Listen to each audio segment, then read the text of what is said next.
안녕하세요. 저는 서울에 사는 30대 중반 여자입니다. 전 요즘 매일 이곳에 들려 사연들을 듣는 재미로 하루를 마무리하고 있어요.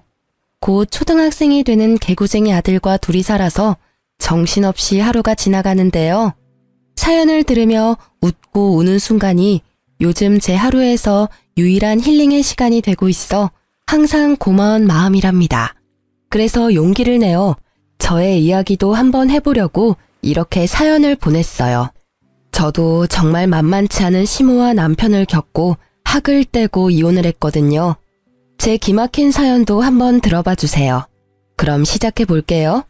저와 남편은 같은 회사에서 만났죠. 저보다 나이도 6살이나 많은 대리였는데 은근히 저에게 대쉬하기 시작해서 좀 불편하긴 했어요. 남편 성격이 꽤나 남자답고 잘 베푸는 스타일이라 주변에 따르는 후배들도 많고 회사 안에서도 좀 분위기 메이커더라고요. 저와는 완전 상반되는 성격이라 점점 끌리기 시작했는지 어느새 남편의 리드로 사귀는 사이가 되었죠. 우리 슬슬 결혼하는 게 어때? 둘러봐도 나만한 남자 없잖아. 우리 어머니한테 인사드리러 가자. 내가 말했지? 난 어릴 때부터 어머니랑 둘이서 살아서 무조건 우리 어머니가 며느리 될 사람 먼저 보고 싶다고 하시네. 프로포즈도 제대로 안 하고 무슨 어머니를 뵈러 가자는 거야. 난 아직 결혼할 마음 없어. 요즘 30에 결혼하는 건 너무 이르잖아. 야, 모르는 소리 하지 마. 네 나이에 괜찮은 여자는 다 벌써 결혼하고 없어. 무슨 골드미스 같은 소리 따위 너도 믿고 있는 거야? 말이 골드미스지. 말 맞다나 못생기고 나이 먹어서 남자들이 쳐다보지도 않는 한심한 여자들이야. 잔말 말고 오빠 믿고 따라와. 나중에 늙어서 혼자 돼서 후회하지 말고. 그때 당시에 저딴 소리를 했을 때 명치를 팍 때려버렸어야 되는데 말이죠. 어찌나 말로 사람을 잘 휘어잡는지 저 때는 그렇게 생각할 수도 있겠다는 생각을 했던 것 같아요. 저는 그렇게 남편에게 휘말려서 시모를 만나러 갔어요. 주말에 시모와 남편이 사는 집에 처음 갔는데 좀 실망스러웠어요. 영구 임대 아파트였는데 페인트 칠도 다 벗겨지고 친정집에 비해선 좀 차이가 나더라고요. 친정아버지가 공기업에서 꾸준히 일하셨고 은퇴하신 지 얼마 되지 않아서 저는 어릴 때부터 부족하지 않게 산 편이었거든요. 지금 사는 아파트도 아버지가 일찍 구매를 잘하셔서 가격이 계속 오르고 있는 입지에 있는 곳이고요. 사실 이런 변두리에 있는 임대아파트 단지는 처음 와봐서 당황스러웠답니다. 자자 들어와. 여기가 우리 집이야. 좀 작지만 월세도 싸고 우리 어머니 돌아가실 때까지 나가지도 않아도 되고 얼마나 좋은데. 아, 오빠는 여기 언제부터 산 거야? 오래됐어? 오빠가 부티나게 보여도 사실 어릴 때부터 고생 많이 했어. 아무래도 어머니가 고생해서 나를 혼자 키우시다 보니까 반지하 단칸방에서도 오래 살았어. 이 아파트는 내가 회사 입사하고 나서 들어왔는데 너무 좋지? 높아가지고 햇빛도 잘 들어오고 곰팡이도 없고. 와, 나 진짜 성공했다. 누가 들으면 한강뷰 아파트에 이사 온 줄 알겠어요. 좀 어이가 없긴 했지만 다 살아온 환경이 다르니까 반지하에서 살다가 아파트로 오면 그런 생각이 들 수도 있겠다 싶었죠. 지금 생각하니 참 온달공주 납셨네요.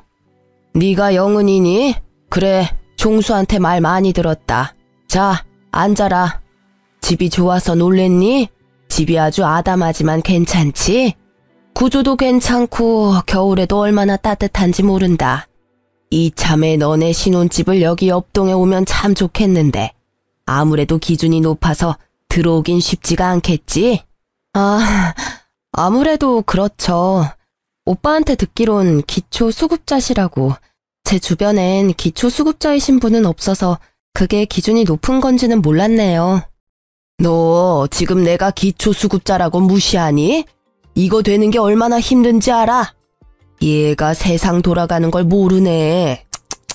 뭐 너네는 얼마나 잘 사는데? 뭐 강남에 아파트라도 있어? 네, 저희 집 반포에 있는 아파트인데요. 뭐? 진짜야? 아니 그런 중요한 얘기를 지금 하는 거야? 알고 보니 우리 영훈이 1등 신부감이었네? 역시 내가 사람 보는 눈이 정확하다니까. 거기가 어딘데? 강남이야? 월세 사는 건 아니고? 생긴 건 그렇게 부티나게는 안 생겼는데. 오히려 우리 아들이 부잣집 아들 같지. 어찌됐든 이렇게 인사까지 왔으니 결혼해라. 상견례도 얼른 잡고. 남편한테 대충 친정에 대한 얘기는 했지만 강남 산다는 얘기는 안 했었는데요. 시모가 열받게 말을 하니까 얼떨결에 바보처럼 제 입으로 말을 해버렸죠. 그 얘기를 듣고 남편 눈빛이 번뜩이면서 얼굴에 화색이 돌더라고요. 그러고는 더욱 강하게 결혼을 밀어붙였고 결국 상견례까지 치르게 되었어요. 부모님은 너무 차이나는 집안이라서 걱정을 하셨는데요. 남편이 친정으로 몇 번을 찾아와서 아버지랑 술을 먹으면서 어찌나 청사진을 그려대고 자신만만하게 말을 잘했는지 아버지도 결국 허락해 주시더라고요. 어릴 때부터 고생하면서 자랐으니 생활력은 강하겠지. 남자다운 것도 마음에 들고 네가 좋다니까 결혼은 허락해 주마. 그쪽 집안에서 뭐 얼마나 보태줄 수 있겠니?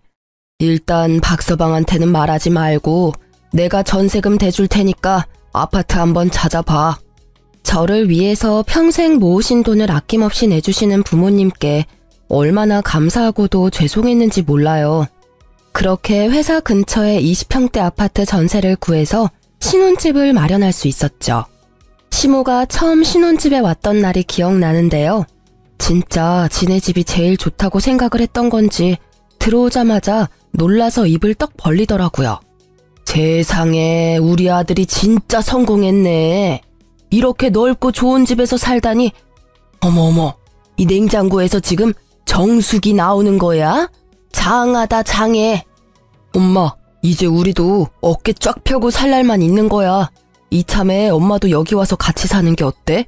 어차피 여기 방도 2개잖아. 어머, 그럴까? 아들 덕에 나도 한번 서울에 살아볼까? 오빠, 그런 걸 갑자기 그렇게 말하면 어떡해. 어머니도 그건 아니라고 생각하시죠? 전 당분간 신혼생활은 즐기고 싶어요. 대신 저희가 자주 찾아뵐게요. 그리고 어머니, 여기 전세예요. 우리가 산 집 아니라고요. 진짜 집을 살려면 열심히 돈 벌어야죠. 넌 어쩜 말을 그렇게 서운하게 하니?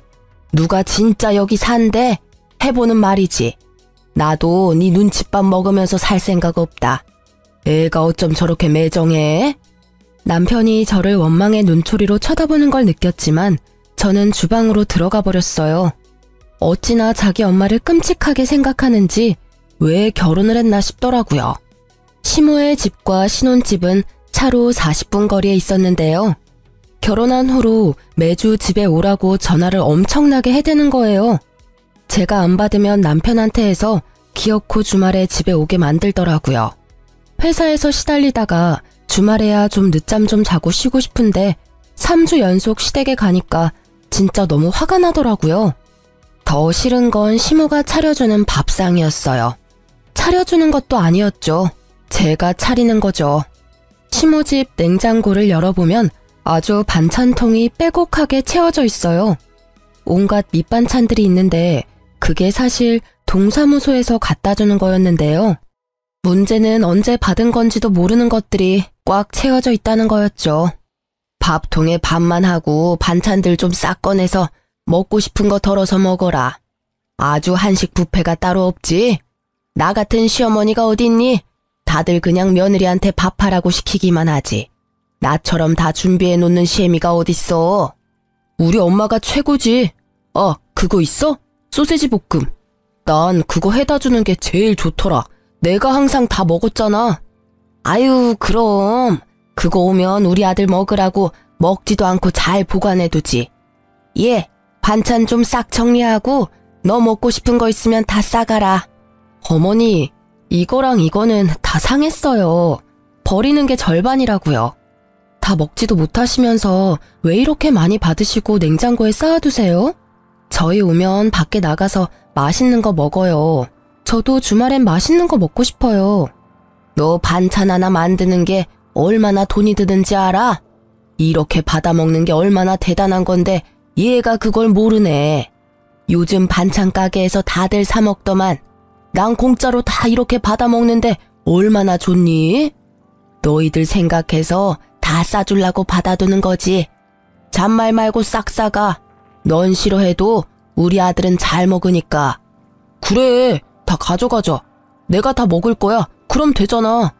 엄마가 우리를 위해서 힘들게 모으신 건데 뭘 그렇게 야박하게 굴어. 더 웃긴 건 밤에 집에 갈 때가 되면 시모가 저한테 스윽하고 다가와요. 무슨 맡겨놓은 돈 수금하러 오는 사람처럼 말이죠. 얘, 너는 내가 그렇게 말을 해도 먼저 챙겨주는 법이 없니? 너 일부러 그러니? 네가 직장일 하면서 이거 반찬 다 만든다고 생각해봐. 거기다 요즘 물가가 얼마나 올랐니? 그 시간에다 돈에다 만드는 정성까지 합하면 그거 무시 못한다. 그런 반찬들 가져가면서 반찬값 챙겨주는 건 당연한 거 아니니? 매번 남편놈 몰래 저한테 몰래 다가와서 반찬값이란 명목으로 돈을 삥 뜯더라고요. 아니 그런데 반찬값으로 도대체 얼마를 줘야 맞겠어요? 그리고 10만 원 준다고 쳐도 막상 현금이 없을 수도 있잖아요. 어머니, 제가 지금 현금이 없어요. 전 그렇게 두리뭉술하게 말씀하시면 진짜 모르겠는데 도대체 얼마를 원하세요? 그걸 어떻게 내 입으로 말하니? 네가 내 정성을 생각해서 알아서 보내는 거지. 아유, 얘는 왜 이렇게 정 떨어지는 소리를 하나 몰라. 이 실랑이를 무려 5년 넘게 했다면 믿어지시나요? 신혼 때부터 시작된 이 반찬 전쟁은 제가 이혼할 때까지 계속되었어요. 시댁에서 반찬들을 가져오면 다음 날에 돈을 계좌로 입금해줘야 했죠. 하루라도 미루면 바로 전화 오거든요. 처음엔 10만 원도 줬다가 20만 원도 줬다가 거기다 남편이 매달 용돈 50만 원씩 꼬박꼬박 줬거든요. 그것도 반은 제가 보탰어요. 거기다 저한테만 따로 비밀처럼 반찬값을 받아간 거죠. 신혼 때는 매주 갔었으니까 한 달이면 40만 원이었네요. 차라리 그 돈으로 내가 먹고 싶은 반찬을 사다 먹었으면 억울하지라도 않지. 캐캐 묵은 반찬 쓰레기 수거해오면서 돈은 돈대로 나가니 한장을 노르시죠. 더 웃긴 건 뭔지 아시나요? 지 엄마 앞에선 반찬 맛있다, 엄마 덕분에 반찬 걱정 없다고 이러던 인간이 막상 집에 가져다 놓으면 안 먹어요. 제가 먹고 싶어서 새로 계란찜이라도 하잖아요? 그럼 새로 한 반찬 지가 홀랑 다 먹어요. 저야 당연히 먹기 싫어서 안 먹고 아이가 생긴 뒤로는 아이한테도 절대 안 줬고요. 자식한테 내가 갓 해준 음식 먹이고 싶지 누가 일주일 전에 만든 계란말이 먹이나요? 저는 이 반찬 전쟁이 너무 지겨워서 지금도 반찬 가게 앞에 지나가기도 싫다니까요. 어릴 때부터 가난하게 살았으면 왠지 더 아껴 쓰면서 살 것 같잖아요. 전 남편과 시무를 보면서 그게 전혀 아니란 걸 알게 됐죠. 가난하게 사는 건 아예 경제 개념이 없어서 그런 거더라고요. 남편이 연애 시절부터 데이트 비용도 다 내고 선물도 잘 사줬거든요. 회사에서도 동료들한테 커피도 잘 사다 주고 주전부리도 잘 사다 준다고 인기 많았거든요. 쥐뿔도 없으면서 도대체 어디서 돈이 나서 그렇게 했었던 걸까요? 네, 맞아요. 다 빚이었던 거죠. 결혼을 하고 몇 년이 지났을 때 남편 앞으로 신용대출이 5천이 있다는 걸 알게 되었어요. 그것도 숨기려고 발악을 하다가 결국 저한테 걸려서 대판 싸우게 되었죠. 어떻게 이런 큰일을 숨길 수가 있어? 결혼 전에 빚 있다는 걸 다 말했어야지. 도대체 이게 이자가 얼마야? 오빠 진짜 미쳤어? 야, 빚도 다 자산이야. 그거 몰라? 그리고 막말로 이 돈에서 절반이 너 먹이고 입힌 돈이다. 너한테 들어간 돈인데 이제 부부가 됐으니까 같이 갚아야지. 뭐라고? 이게 지금 말이야 방구야? 이거 사기 결혼이야. 심각한 걸 전혀 모르겠어? 어차피 내 이름으로 받은 내 대출이고 내가 다달이 갚고 있는데 네가 뭔 권리로 막말을 해? 아, 냅둬. 내가 다 갚고 이거 배로 돈 벌어서 너 갖다 주면 될 거 아니야. 그러면 아무 말도 못 할 거면서. 참나, 여자가 남자 하는 일에 이래라 저래라야. 오빠 말 진짜 정 떨어지게 한다. 지금이 무슨 조선시대인 줄 알아? 나 이대로 못 넘어가니까 당장 이거 어떻게 상환할 건지 계획표 만들어서 가져와. 그리고 지금까지 오빠가 돈 관리 다 했잖아. 오빠가 투자 잘한다고 내 월급도 다 맡기라고 해서 맡겼는데 이게 지금 심각한 상황이 아니야? 지금까지 모은 돈 얼마나 있는지 그것도 이참에 다 까봐.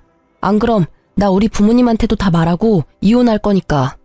제가 정색을 하고 말하니까 무서웠는지 지금까지 모은 돈이 든 계좌 확인서를 떼서 보여주더라고요.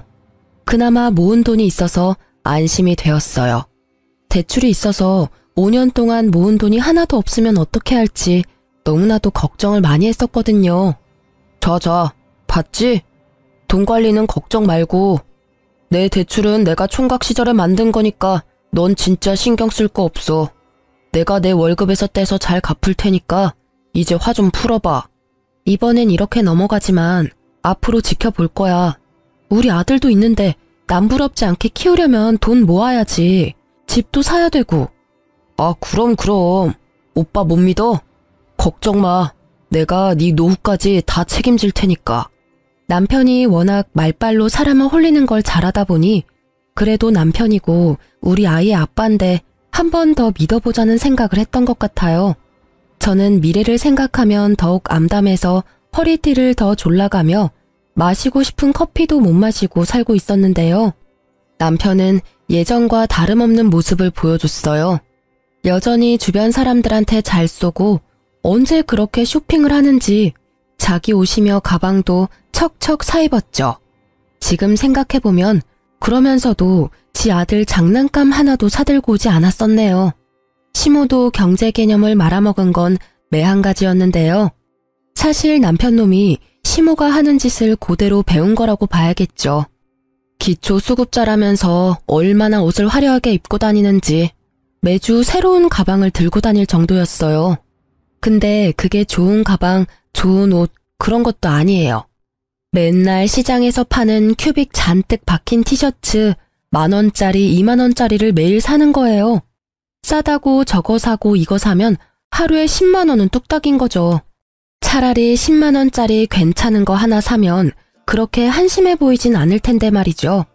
더 웃긴 건 머리도 이틀에 한 번은 단골 미용실 가서 드라이만 한대요. 저도 미용실 가는 돈이 아까워서 몇 달에 한 번 가는데 일주일에 3번은 드라이만 하고 2만 원씩 내고 온다는 말 듣고 진짜 헉 했습니다. 오랜만에 시댁에 가보면 망고 같은 과일도 막 널려 있어요. 어머니, 집에 망고가 많네요? 사신 거예요? 그럼 사지 누가 주니? 혼자 사는데 과일 그거 챙겨 먹어봤자 얼마나 된다고. 요즘 그 뭐시게냐? 샤인 머스크? 뭐 그런 포도가 그렇게 맛있다던데 그건 어디에 파니? 요즘 유행하는 거나 비싼 건 어찌나 그렇게 잘하는지 저도 못 먹어본 걸 시모는 잘도 먹고 다니더라고요. 같이 마트에 가면 아주 시컵할 때가 많았는데요. 자기가 먹고 싶은 거면 가격은 보지도 않고 그냥 카트에 막 쓸어 담아요. 요즘 물가가 얼마나 비싼데 저는 아기 먹일 유기농 채소 하나 사려고 해도 손이 벌벌 떨리는데 말이에요. 시모랑 장 보면 돈은 당연히 제가 내잖아요. 한 번에 3, 40만 원씩 나오는데 진짜 너무 화가 나서 머리가 돌겠더라고요. 더욱 소름 끼치는 건 남편이랑 마트 가면 시모랑 행동이 똑같아요. 지가 먹고 싶은 거나 쓸데없는 걸 카트에 막 던져 담아요. 이거는 너무 비싸. 이걸 왜 사? 아, 먹고 싶으니까 사지. 먹는 거 가지고 서럽게 이러지 좀 마. 이런 거 먹고 살려고 기를 쓰고 돈 버는 거 아니야. 아니, 내가 내 돈 벌어서 과자 하나 못 사 먹냐? 굳이 안 사도 되는 거니까 그렇지. 무슨 과자 하나에 10,000원이냐고. 이러면 또 금방 30만 원 훌쩍이야. 이번 달 카드값 오바라고. 야, 내가 내 돈 벌어서 10,000원짜리 한 장 못 쓰고 사냐? 아, 그냥 사. 맨날 사는 것도 아니잖아. 아, 좀 궁상 좀 떨지 마. 정 떨어져. 매달 받는 정해진 월급이 있는데 도대체 왜 이렇게 돈을 펑펑 써대는지 점점 본능적으로 불안한 마음이 들기 시작했는데요. 거기다 더욱 저의 분노를 일으킨 결정적인 사건이 일어나게 되었어요. 저도 바보가 아닌지라 남편의 대출 사건 이후에는 제 월급은 제가 관리하고 남편에게 한 푼도 보내지 않았거든요. 그리고 남편의 카드 내역서도 매달 몰래 확인을 해보곤 했는데 엄청난 걸 발견하게 된 거예요. 백화점 명품 매장에서 500만 원 되는 돈을 24개월로 긁었더라고요. 지 월급보다 많은 돈으로 도대체 뭘 산 건지 이건 무조건 여자라는 생각이 스치더군요. 남편이 들어오자마자 잡기 시작했죠. 당신 도대체 500만 원짜리를 뭘 산 거야? 명품백이라도 샀어? 왜 꿀먹은 벙어리야? 진짜 가방 산 거야? 당신 여자 생겼어? 바람 피는 거냐고. 아니야. 나를 뭘로 보고? 내 인생에 여자는 오로지 2명이야. 너랑 우리 엄마. 바로 그게 중요한 거야. 엄마 생신이라 큰 마음 먹고 하나 사드렸어. 뭐라고? 그럼 어머니가 요즘 들고 다니던 그 가방이 진짜 명품이었단 말이야? 세상에, 당연히 시장통에서 가짜라도 산 줄 알고 신경도 안 썼는데 나한테 한마디 상의도 없이 어떻게 500이나 하는 가방을 살 수가 있어? 막말로 난 100만 원 하는 가방도 하나 안 사줬으면서. 넌 앞으로 살 날이 창창하고 우리 엄마는 살 날도 얼마 안 남으셨잖아. 그동안 효도해야지. 엄마 개모임의 친구들이 다 명품백 들고 온대. 자식들이 사줬다고 자랑자랑을 해서 엄마가 서럽다고 내 앞에서 우시는데 어떡해 그럼. 아니 그리고 내가 번 돈으로 우리 엄마 가방 하나 사줬다는데 내가 왜 너한테 이렇게 변명을 하고 있어야 돼? 내가 잘못한 것도 없는데. 잘못한 게 없다고? 그게 네가 번다고 다 네 돈이야? 생활비도 내고 저축도 해야 되는데 먼저 상의를 했어야 할 거 아니야. 너야말로 시어머니 선물 살 때 보태지는 못할 망정 그딴 소리나 하고. 네가 이렇게 나올 줄 알았으니까 내가 너한테 말을 안 한 거야. 말했으면 당장 쌍심 지키고 반대했을 게 뻔한데. 그리고 너 내 카드 내역서 훔쳐보냐? 내가 500 주고 산 건 어떻게 알았어? 너 아주 무서운 애구나. 남편을 이렇게 못 믿어서 되겠어? 당연히 못 믿지. 이렇게 또 뒤통수를 쳤는데. 앞으로 당신 통장 다 내가 관리할 거야. 당장 공인인증서 비밀번호 내놔. 생활비도 여지껏 다 내가 번 돈으로 냈더라. 나한테 통장 다 넘기던지 이혼하던지 선택해. 이번엔 절대 구렁이 담 넘어가듯이 못 넘어갈 줄 알아. 절대 안 돼. 목에 칼이 들어와도 절대 못 넘기니까 어디 한번 해봐. 남편 놈은 있는 성질을 다 내더니 잽싸게 도망가 버리듯이 집을 나가더군요. 어쩐지 시모가 자꾸 그 가방을 들고 제 앞을 왔다 갔다 거리더라고요. 얼마나 자랑이 하고 싶었을까요? 제가 알면 어떤 사달이 날 줄 알고 있으니 차마 자랑은 못하겠고 보여주곤 싶으니 그렇게 알짱알짱댔던 거죠. 솔직히 시모가 명품을 들고 있다고 해도 그게 진짜로 보였겠어요? 입고 있는 옷들이 다 시장 바닥에서 산 건데 당연히 가짜 하나 구해서 샀나 보다 싶었죠. 저는 이렇게 살다간 다 같이 그 집 꼴은 못 면할 거라는 확신이 강하게 들었어요. 얼른 제 아들과 이곳을 탈출해야겠다는 생각만 들었죠. 그래서 차근차근 이혼을 준비하기 시작했답니다. 남편이 지금까지 돈 관리를 했으니 추중에 얼마를 쥐고 있는지 정확히 파악하는 게 가장 급선무였어요. 어떻게 공인인증서를 가져오나 고민을 했던 것이 무색하게 옷장에서 양복 주머니 싹 뒤져보니 바로 공인인증서가 든 USB를 찾을 수 있었죠. 뭐 요즘에는 공인인증서를 거의 안 쓰는 추세지만 그때 당시만 해도 부부 사이에 공인인증서 공유하는 게 엄청난 문제였었거든요. 요즘은 부부끼리 통장도 다 공유하고 공인인증서도 같이 쓴대. 우리도 같이 관리하면 어때? 나도 내 월급 오빠 다 주는데 어디에 투자하고 있는지는 매달 보여줘야지. 아 시끄러워.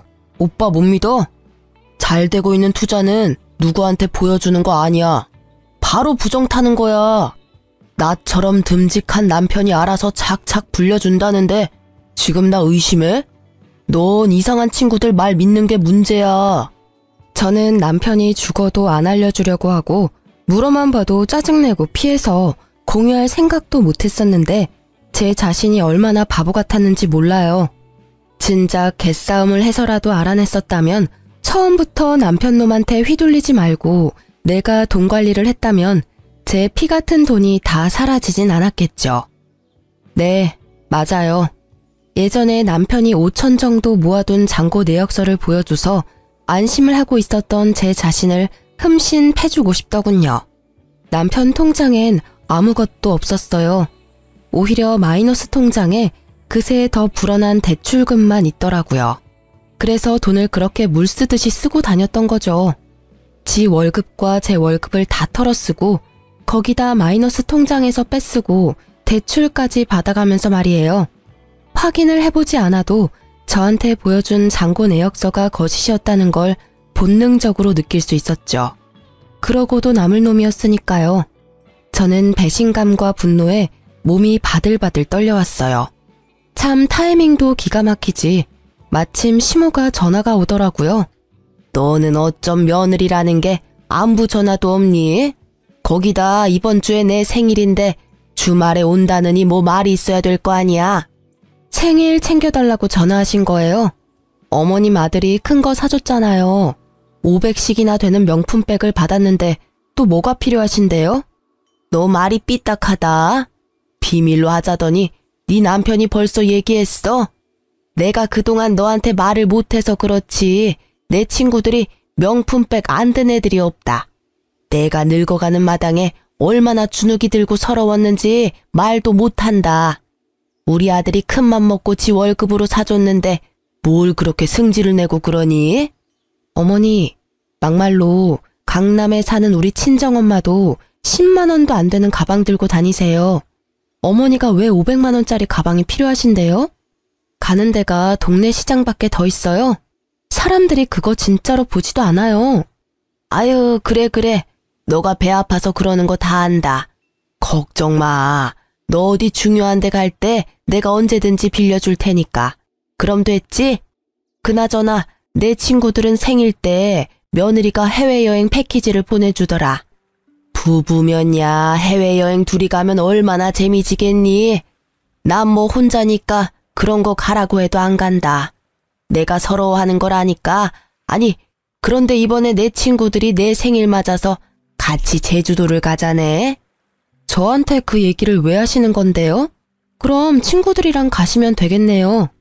내가 명품백까지 들킨 마당에 이런 얘기해서 좀 그렇긴 한데 내가 친구들한테 비행기 값을 다 내준다고 했거든. 내가 비행기표 끊는 거 하지도 못하고. 그래서 그런데 네가 좀 끊어줄래? 5명인데 요즘 제주도 그렇게 안 비싸잖아. 아, 제주도 여행이요? 그거 참 좋은 생각이네요. 지금 날씨도 좋으니까 오랜만에 여행 가면 진짜 좋겠네요. 그렇지? 그래, 요즘 해외보다 제주도가 더 좋지. 힘들게 뭐하러 멀리 가, 그치? 그럼 좀 부탁한다. 저는 그 길로 바로 회사에 연차를 신청했어요. 바로 제주도행 비행기표까지 일사천리로 끊었죠. 시모 생일 바로 전날에 저는 친정엄마와 함께 공항으로 향했답니다. 핸드폰 딱 끄고 4일 동안 엄마와 너무나도 행복한 시간을 보냈어요. 떠올려보니 친정엄마와 둘이 여행한 건 처음이더라고요. 바다를 보며 아이처럼 좋아하는 엄마와 물장난도 하고 맛있는 음식도 잔뜩 사 먹으며 제대로 힐링을 했네요. 그리고 여행 마지막 날에 엄마에게 그동안 있었던 일을 힘겹게 말씀드렸어요. 이제라도 알았으니 됐다. 그동안 혼자 얼마나 마음고생을 했어. 배응망덕한 놈 같으니라고. 처음부터 말만 번지르르 하는 게 엄마 마음에 안 들었어. 네가 좋다니 반대는 못했지만 이제라도 아닌 거 알았으면 됐다. 당장 이혼해. 아빠 엄마가 아직까진 너랑 재민이 먹여 살릴 힘은 있어. 아들을 낳고 친정에서 몸조리한 후로 친정엄마와 둘이 있는 시간을 보낸 게 얼마나 오랜만이었는지 몰라요. 엄마가 저를 위로해주고 당장 이혼하라고 말씀해 주시니 기댈 곳이 있다는 게 정말 큰 힘이 되더라고요. 그렇게 여행을 마치고 저녁에 집으로 들어갔더니 시모가 떡 버티고 앉아있더군요. 아이고, 드디어 들어오셨네. 시엄이 생일 제대로 물 먹이니까 좋냐? 너 때문에 친구들한테 얼마나 망신살이 뻗었는지 알아? 당신 전화도 꺼놓고 도대체 어디 갔다 온 거야? 그 명품백 때문에 지금 시위하는 거야? 아무리 그래도 그렇지. 시어머니 생신은 챙겨야지. 어디 갔다 왔냐고. 나? 나 제주도 여행 다녀왔어. 당신 엄마가 제주도 얘기하니까 진짜 가고 싶더라. 우리 엄마 모시고 제주도 다녀왔는데 왜? 뭐 잘못됐어? 뭐? 네 엄마랑 제주도에 갔다 왔다고? 너 나 물 먹이려고 작정을 했구나. 제주도 비행기표 사놓는다더니 네가 갔다 와? 아들, 너 이렇게 무서운 애랑 계속 살 거야? 난 이런 애 며느리로 더 이상 받아줄 수가 없다. 당장 이혼해. 아무리 화가 나도 그렇지. 우리 엄마 빼놓고 너랑 장모님이랑 가면 어떡해. 엄마가 얼마나 제주도를 가고 싶어 하셨는데. 장모님은 남편도 있고 강남에 집도 있잖아. 네 엄마? 이혼? 그래요. 안 그래도 당장 이혼할 거니까 이젠 아줌마라고 불러도 되겠네. 아줌마, 제주도 가고 싶으면 아줌마 아들한테 말하면 되지. 왜 나한테 표를 사놓으라고 난리예요? 그것도 아줌마 친구들 것까지. 아, 빈대 붙는 것도 정도껏 해야지 진짜. 뭐? 아줌마? 빈대? 야, 너 우리 엄마한테 무슨 말버릇이야. 잘못했다고 싹싹 빌어도 모자랄 판에. 너도 네 돈으로 네 엄마 명품백 사준 게 뭔 잘못이냐면서. 내가 내 돈으로 우리 엄마랑 여행 좀 간 게 그게 그렇게 잘못이니? 넌 되고 왜 난 안 되는데. 이게 진짜 보자 하니까 우리 아들한테 대드는 거 보게. 갑자기 시모가 저한테 확 달려들더니 제 목덜미를 잡고 흔들려고 하더라고요. 어이가 없어서 시모를 팍 밀쳐버리니까 시모가 눈이 확 뒤집어지더니 제 머리채를 휘어잡는 게 아니겠어요.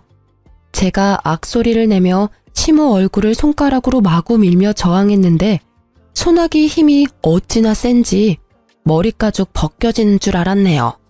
남편놈은 고소하다는 눈빛으로 이죽거리고 있는데 진짜 주먹으로 입을 마구 쳐버리고 싶더라고요. 그때였어요. 엄마와 여행 내내 아들을 맡겼던 친정아버지가 어머니와 아이와 같이 집으로 들어오셨어요. 그 손 당장 놓지 못해?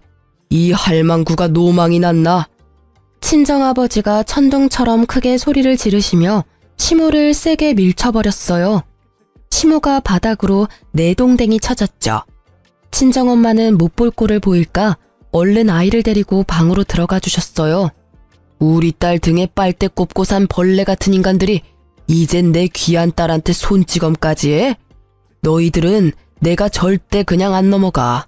이 변호사한테 폭행죄까지 같이 물으라고 할 거야. 내 재산 다 걸어서라도 무조건 감옥에 쳐넣을 거니까 각오해. 아니, 장인어른, 말씀이 너무 심하십니다. 처음부터 보지도 않으시고 무슨 폭행죄며 감옥이며 말씀 참 심하게 하시네요. 얘가 먼저 우리 어머니를 밀쳤다고요. 그래, 경찰이 누구 말을 믿을진 증거를 보면 알겠지. 저 화병 잘 봐봐. 반짝거리는 거 안 보여? 내가 꽤 오래전부터 카메라를 설치해놨거든. 그래서 꽤 중요한 증거들을 많이 잡았어. 네가 사채업자들한테 시간 좀 달라고 굽신거리면서 통장에 돈 한 푼 없다고 술술 잘 말하던데? 제 말을 듣더니 허풍 심하고 자신만만하던 남편놈의 표정은 온데간데 없고 얼굴이 하얗게 질려서 입을 떡 벌리고 서 있더라고요. 내가 언제까지 등신처럼 너한테 빨대 꼽혀서 살아줄 줄 알았니? 넌 결혼 생활 내내 내 돈 다 털어먹고 통장 잔고도 조작해서 보여줬지? 너 그게 얼마나 무서운 짓을 한 건지 알아? 그거 사문서 위조야. 내 이름으로 사채까지 쓰려고 했던 것도 내가 다 알아버렸는데 어쩌지? 내일 네 회사로 이혼 소장 플러스 알파로 계속 밀어닥칠 테니까 각오해도. 아, 오늘 니네 엄마가 한 건 더 했네. 폭행죄. 아니 여보, 무슨 농담을 그렇게 무시무시하게 해. 문서 위조라니.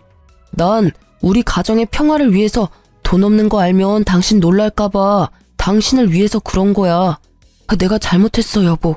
우리 아들을 봐서라도 딱 한 번만 봐줘. 어? 역시 사기꾼답게 상황이 어떻게 돌아가는지 잘 아네? 그래 맞아. 너한테 절대적으로 불리해. 그렇게 설렁설렁 용서해달라고 하면 내가 응 하고 받아줄 것 같아? 좁아 터진 임대 아파트에서 살던 거 구제해주니까 진짜 네가 잘난 거 같아? 니네 엄마랑 당장 이 집에서 꺼져. 당장. 참나, 말이 심하네. 이혼하는 마당에 확실하게 하고 넘어가야지. 왜 내가 내 집에서 나가? 네가 나가야지. 여긴 법적으로 엄연히 같이 대출이자 내가면서 산 집인데 당연히 반반 갈라야지. 왜 내가 나가? 네가 이혼하자고 했으니까 네가 나가. 저는 집 얘기에 금세 휙 태도가 바뀌는 남편 놈을 보니 기가 차서 웃음밖에 안 나오더라고요. 저런 놈을 믿고 여지껏 결혼 생활을 한 제 자신이 바보 같아서 헛웃음이 새어나왔죠. 그 나이 먹도록 경제관념이 그렇게 없는 것도 참 신기하다. 너 등기부등본 같은 건 떼본 적이나 있니? 내가 알려줬으니까 한번 떼봐. 여기 전세계약자 이름이 누구로 돼 있는지, 그리고 돈 펑펑 쓰느라고 신경도 안 썼겠지만 너 여기 전세이자 한 번이라도 낸 적 있어? 뭐? 이자는 네가 내던 거 아니었어? 저런 개념 없는 놈 허풍 떠는 것만 보고 금쪽 같은 우리 딸을 내줬다니. 내가 사람 잘못 봐도 한참 잘못 봤지. 그동안 대출이자는 당연히 안 냈겠지. 내가 전세금 다 대줬으니까. 남편이란 작자는 친정아버지의 말이 이해가 안 가는 듯이 한동안 움직이지도 않고 머리를 굴리고 있더군요. 한마디로 이 집엔 네가 10원 한 장 기여한 게 없다는 말이야. 그러니까 넌 그냥 지금 니네 엄마랑 나가면 돼. 당장 나가. 그때 시모가 친정아버지 앞에 무릎을 꿇고는 머리를 조아리는 게 아니겠어요. 사돈, 우리 애가 아버지 없이 커서 잘 배우질 못해서 그렇지 나쁜 애는 절대 아닙니다. 누구보다 지 마누라랑 새끼를 끔찍하게 여기고요. 앞으로 제가 절대 용돈도 안 받고 1,000원 한 장 우리 며느리한테 달라고 말 안 하겠습니다. 제발 이혼만은 말려주세요. 왜요? 이혼하면 이 집 처분하고 몇 억은 굴러 떨어질 거라고 생각했나 봐요.